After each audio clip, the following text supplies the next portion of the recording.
علی بھائی، آج کا آخری سوال ہے۔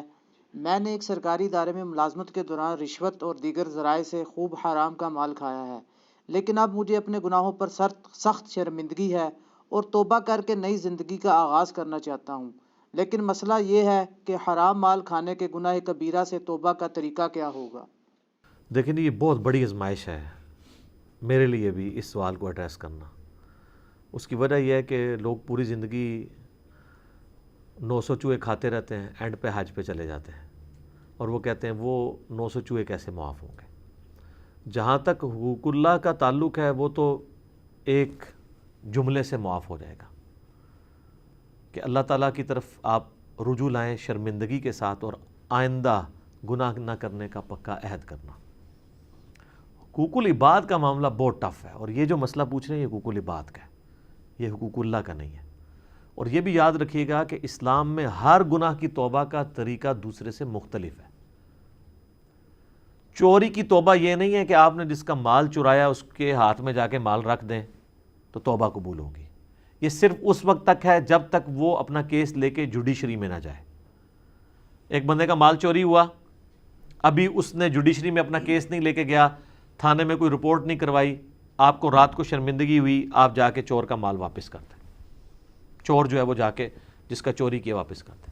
لیکن ونس کیس رپورٹ ہو گیا، لوگوں کو پتہ چل گیا، عدالت تک بات پہنچ گئی، اب آپ لاکھ کہیں مجھ سے 10 گنا بھی لے لو لیکن مجھے سزا نہ ہو، نہیں، اب جو ہے اسلامی حدود لگے گی کہ آپ کا ہاتھ کاٹا جائے گا، جو سورۃ المائدہ کے اندر ہے۔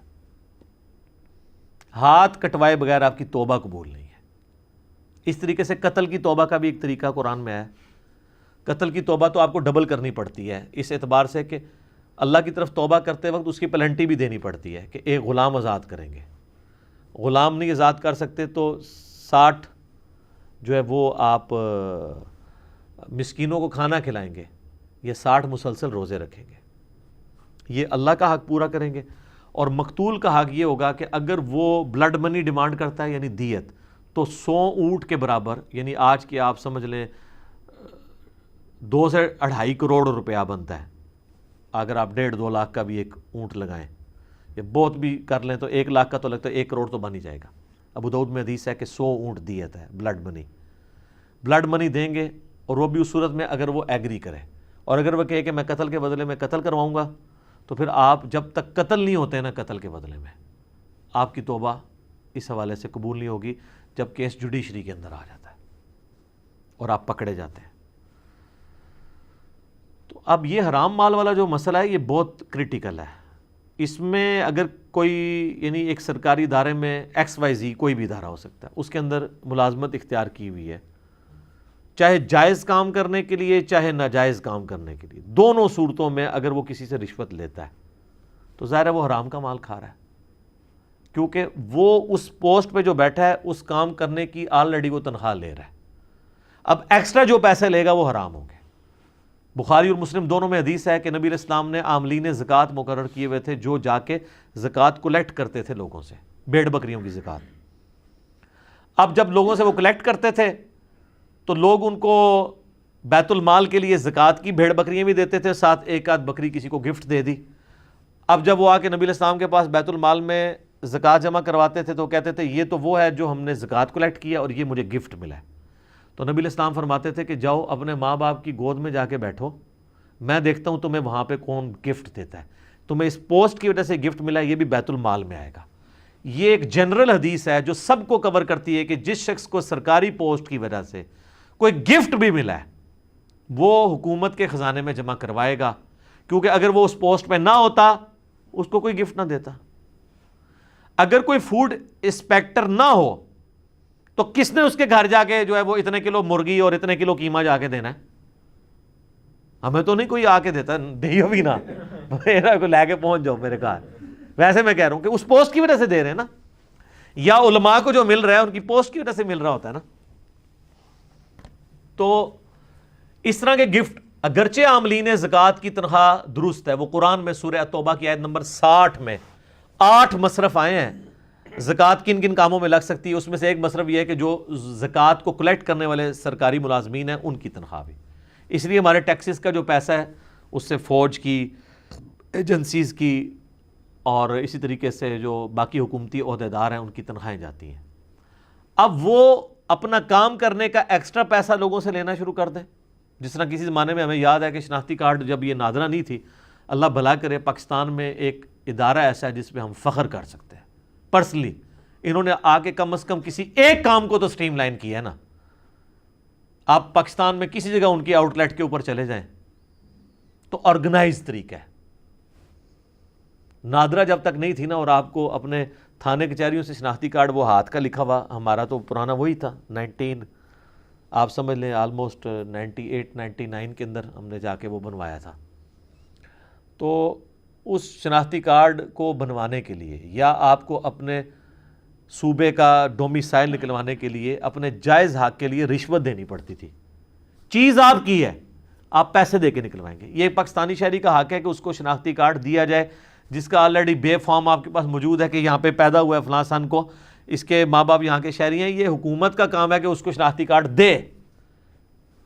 اس کے لیے آپ کو, اور وہ اگر نہ ہو تو آپ کو کالجز کے اندر ایڈمیشن نہیں ملتا.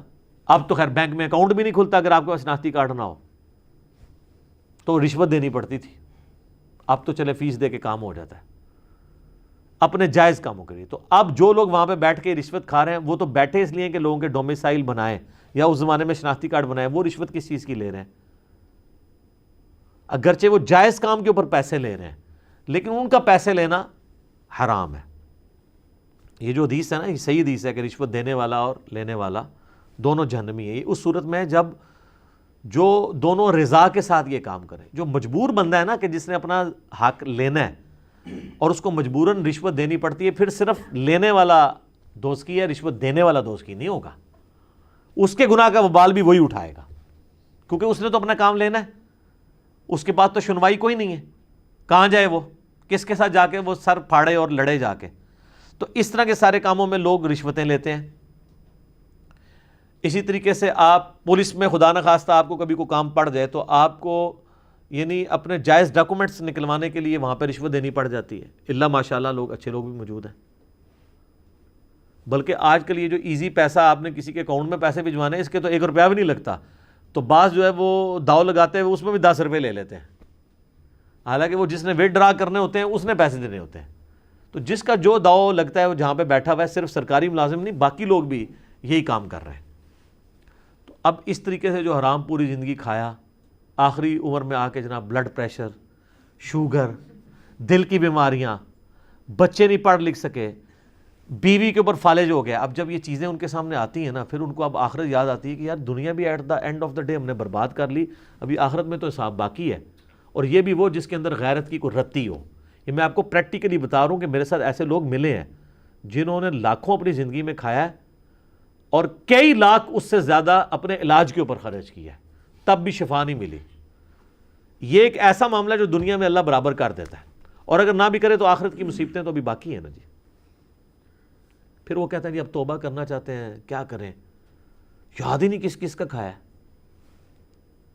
کہاں سے بندوں کو ڈھونڈیں, ان کو واپس کریں. تو یہ ظاہر ہے کہ مشکل ایک کام ہو جائے گا. اور پھر بندے بھی ڈھونڈ لیں تو کھایا اتنا ہے کہ وہ کیسے واپس کریں, کھا کے وہ کر چکے ہیں. تو پھر تو میرے بھائی پھر معاف ہی کروانا پڑے گا. دنیا میں نہیں ہوگا تو آخرت میں تو پھر بڑے عجیب و غریب طریقے سے معاف ہونا ہے. وہ صحیح مسلم میں حدیث ہے کہ دنیا میں کسی نے کسی کا حق دبایا تھا, کسی کو ناجائز مارا تھا, یا کسی کو دھمکی دی تھی, یا کسی کے ساتھ مار پیٹ والا معاملہ کیا تھا, گالی گلوچ والا معاملہ کیا تھا, تو وہ لوگ حق لینے کے لیے اللہ کی بارگاہ میں آئیں گے اور انسان پہاڑوں نیکیوں کے ساتھ اللہ کی بارگاہ میں ہوگا. ایک بندہ آئے گا, وہ کہے گا جی میرے ساتھ اس نے یہ کیا تھا, تو اللہ کہے گا آج تو اس کے پاس کچھ نہیں دینے کو, تو آج کی کرنسی تو ہے نیکیاں, تم اس کی اتنی نیکیاں لے جاؤ. کرتے کرتے اس کی ساری نیکیاں ختم ہو جائیں گی. ابھی بھی لوگ باقی ہوں گے جنہوں نے حق لینا ہوگا. اب وہ کہیں گے اللہ نیکیاں تو ختم ہوگی. اللہ کہے گا اب پھر یہ ہے کہ تمہارے گناہ اس کے کھاتے میں ڈالتا ہوں, تمہارے گناہ کم کرنے. وہ لوگ جنت میں چلے جائیں گے جو مظلومین ہوں گے, اور جو حاجی نوازی صاحب ہیں ان کو اوندھا منہ کر کے دوزخ میں ڈال دیا جائے گا. یہ سر صحیح مسلم ہے, یہ کہانی شریف نہیں ہے. یہ بہت سینسٹیو ایشو ہے. اس طریقے سے بعض لوگوں کا سورس آف انکم ہوتا ہی 100% حرام ہے, جیسے جنید جمشید صاحب کے ساتھ ہوا تھا. آپ کو پتہ ہے نا جب انہوں نے اپنی لائف بدلی ہے تو ان کے لیے مصیبت کھڑی ہو گئی تھی. میں تو سارا کمائی جتنی اس کا ڈومیننٹ پورشن ہے وہ تو میں نے یعنی گانوں کے ذریعے ہی کیا ہے. تو وہ خود بتاتے ہیں تقی عثمانی صاحب کے پاس گئے کہ سر کوئی اس کا حل نکالیں. ویسے فقہ حنفی والے تو ایکسپرٹ ہیں حق نکالنے میں, حل کوئی نہ کوئی نکال لیں گے. بال انہوں نے اپنی جگہ ایک اجتہاد کیا, یہ اجتہاد ہی ہے ظاہر ہے, اس کے اوپر ہم دلیل تو ہمارے پاس کوئی نہیں ہے. اپنے اینڈ پہ جو انہوں نے کوشش کی تو انہوں نے کہا کہ ٹھیک ہے تم اپنے, ظاہر ہے تمہارے پاس تو اب یہی مال ہے نا جس سے تم آگے کام کر سکتے ہو, تو اسی حرام کے مال سے کوئی کاروبار کرو, اور جب اس سے کاروبار سے جو تمہیں نفع حاصل ہو اس نفع کو سائڈ پہ رکھتے جاؤ, جوڑتے جاؤ, اور جب وہ راس المال کے برابر ہو جائے جو تم نے اکویٹی جہاں پہ انویسٹ کر کے جو یعنی مثلا 1 کروڑ روپے کی انویسٹمنٹ کی تھی تو وہ منافع جب 1 کروڑ ہو جائے نا تو وہ 1 کروڑ روپیہ تم اللہ کی راہ میں صدقہ کر دو اور پھر تمہارا مال پاک ہو گیا. لیکن سٹارٹ تو اس سے لیا ہوا تھا نا. یہ اتنا خطرناک مسئلہ ہے, میرے پاس خیر اس کا کوئی سلوشن اس کے سوا ہے بھی نہیں, لیکن اس سے اگر کوئی یہ پلی لینا شروع کر دے کہ وہ سمگلنگ کر کے یہ کسی اور طریقے سے, کہتے ہیں نا پہلا کروڑ بنوانا ہی مشکل ہوتا ہے, اگلے کروڑ تے آ جاندے ہیں. دیکھنے آپ کے یہاں پہ کئی ارب پتی لوگ ہیں, ان کو وہ لوگ اگر اپنی بایوگرافی آپ کو سناتے ہیں تو وہ کہتے ہیں کہ ہمیں تو اپنے ماں کی دوائی کے لیے بھی ہمارے پاس پیسے نہیں تھے. آج وہ جناب خربوں کے مالک ہیں. تو ظاہر ہے کہیں پہ انہوں نے جو ہے نا وہ نو بال کرائی ہے نا ٹھیک ہے نا, وہ پہلا کروڑ تو بنایا ہے نا. یہ سب جناب میرا علا وجہ بصیرت یہ دعویٰ ہے کہ دنیا میں آپ کو جتنے کھرب پتی لوگ نظر آ رہے ہیں نا یہ حلال کے طریقے سے اوپر نہیں پہنچے. اب اگرچہ وہ 100% حلال کے اوپر ہوں, کہیں نہ کہیں انہوں نے بیچ میں ڈنڈی ماری ہے, کیونکہ حلال کی آؤٹ پٹ یہ کبھی بھی نہیں ہوتی کہ انسان اس لیول کے اوپر چلا جائے. چاہے انہوں نے اپنے فائلوں کو ٹائر لگائے ہوئے ہوں, وہ اس کو غلط سمجھ نہیں رہا ہوگا, لیکن کہیں نہ کہیں اس نے اپنے معاملات کیے ہوں گے. چاہے دھونس کے اوپر کسی سے کوئی چیز ہتھیائی ہو, یا کسی دوسرے کو نیچا کرنے کے لیے اس کے خلاف پراپوگنڈا کر کے اپنی پروڈکٹ لانچ کی ہو. آپ کوئی بندہ لے آئیں اور وہ کہے کہ میں نے کچھ بھی نہیں کیا اور میں ارب پتی بن گیا ہوں, نہیں, کہیں نہ کہیں اس نے ڈنڈی ضرور ماری ہوئی ہوتی ہے. اور پھر جب آپ یہ بات کریں کہیں گے نہیں جی اللہ چاہے تو حلال میں برکت نہیں دے سکتا. جناب حلال کو دنیا سے ہونی آیا ہے. حلال میں تو پھر یہ نہیں ہے کہ آپ جناب حلال کمائیں گے اور زکوٰۃ نہیں دیں گے. جس کے پاس 1 ارب روپیہ سر, اس کی زکوٰۃ جو ہے نا وہ 2.5 کروڑ روپیہ بنتی ہے سال کی. جی 1 لاکھ پہ 2.5 روپیہ دیتے ہوئے تو دل باہر نہیں آتا, لیکن 1 ارب والے کے لیے 2.5 کروڑ نکالتے ہوئے دل باہر آ جاتا ہے, ایسے تک پہنچ جاتا ہے, کیونکہ وہ بہت بڑی رقم ہے. اس کو نظر آئے گا 2.5 سال کٹی, 2.5 اگلے سال کٹی, تھلے ہی آئے گا سارا کچھ. حالانکہ اس کو یہ نظر نہیں آ رہا کہ اس انویسٹمنٹ سے میں نے کتنا کمایا ہے. تو زکوٰۃ تو دینی ہوتا ہے, صرف زکوٰۃ کی بات ہو رہی ہے جو اس نے دینی ہی دینی ہے. کتنے امیر فیکٹریوں کے آنرز ہیں, آپ ان سے کہیں جناب وہ زکوٰۃ کہتے ہیں جی اسی اللہ بھی سانو بے صحابہ دینا, اسی بغیر صاحب دے دینے ہیں. جو لوگ آپ کو یہ کہہ رہے ہیں نا ہم بغیر صاحب کے دے رہے ہیں, وہ اپنے آپ کو دھوکہ دے رہے ہیں. وہ حساب اس لیے نہیں کرتے کہ ان کی اگر زکوٰۃ 2.5 کروڑ بننی ہے نا تو وہ 2.5 لاکھ روپے دے رہے ہوتے ہیں. ان کو پتہ ہے حساب کیا تو پھنس جائیں گے, تو انہوں نے اپنے آپ کے نا جیسے کبوتر نے آنکھیں بند کر لی ہوتی ہیں کہ بلی غائب ہو جائے, وہ یہ کرنا چاہ رہے ہوتے ہیں, اس بٹر فیکٹ سے بھاگنا چاہ رہے ہوتے ہیں. اللہ نے تو کوئی کام بھی بغیر حساب و کتاب کے نہیں کیا ہوا.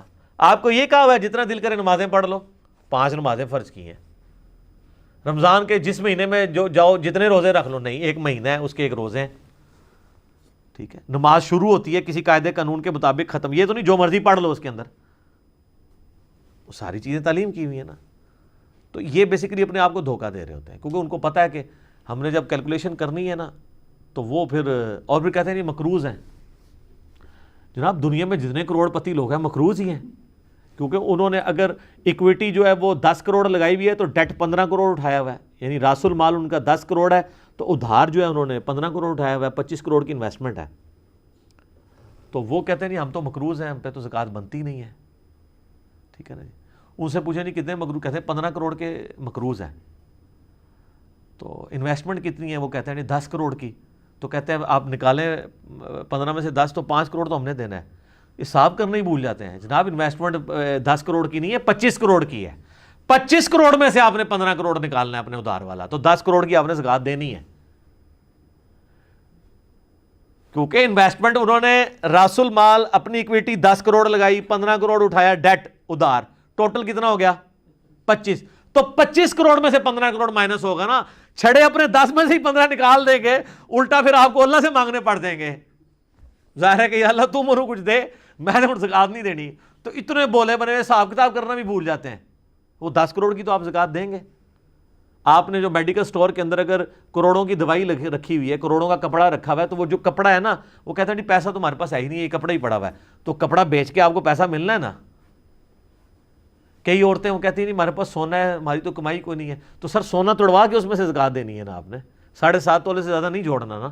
جوڑنا ہے تو اس کے اوپر آپ نے, اللہ تعالیٰ نے جو آفیشیل آپ کے اوپر رکھا ہوا ہے زکات والا معاملہ, وہ آپ نے کرنا ہے. تو اس طریقے سے جو حرام مال والا مسئلہ ہے نا جی, بندے ڈھونڈیں, ان کو پیسے دیں, نہیں تو گوٹے گیٹے پکڑ کے ان کو معاف کرواؤ. اب ان کی مرضی ہے معاف کریں. اب پیسے ہیں, بندے ڈھونڈنا ناممکن ہے, ظاہر ہے مختلف پوسٹوں پہ رہے, تو آخری حال یہ ہے کہ آپ وہ رقم کیلکولیٹ کریں, اتنی رقم آپ اللہ کی راہ میں خیرات کریں, اس نیت کے ساتھ کہ اس خیرات کا ثواب ان لوگوں کو پہنچے کہ جن کا میں نے مال ہتیا ہے.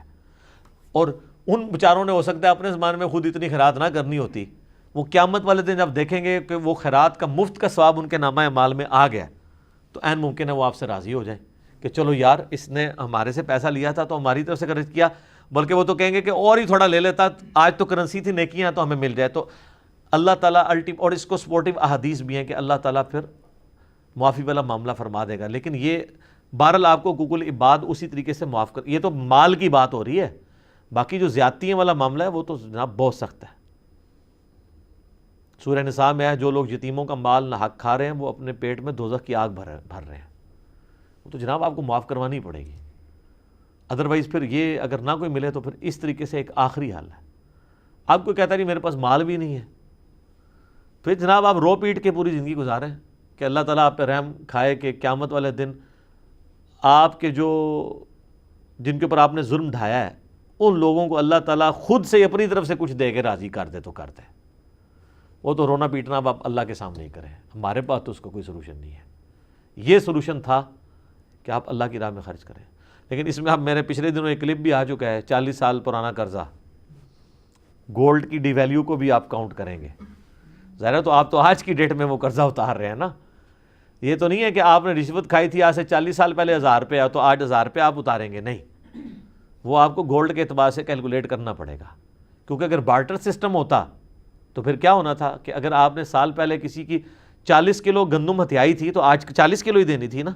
یہ تو نہیں ہونا تھا کہ آج 1 کلو دینی تھی.